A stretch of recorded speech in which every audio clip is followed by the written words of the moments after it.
ఒక కన్యల గుంపు ఒక అందగాడికి ఎదురొచ్చేసరికి అందగాడిలో ఉన్న వ్యక్తిత్వం ఏంటో తెలుసా?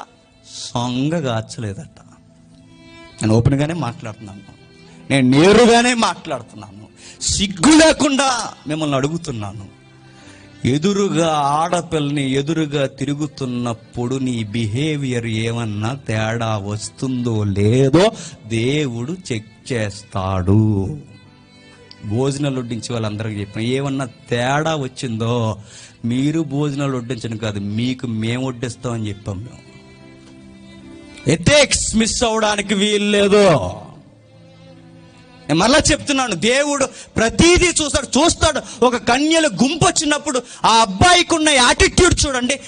ఏం పనుందో, ఏ ఇన్ఫర్మేషన్ కావాలో అంతవరకే మాట్లాడాడు తప్ప బిల్డప్లు ఇవ్వలేదట.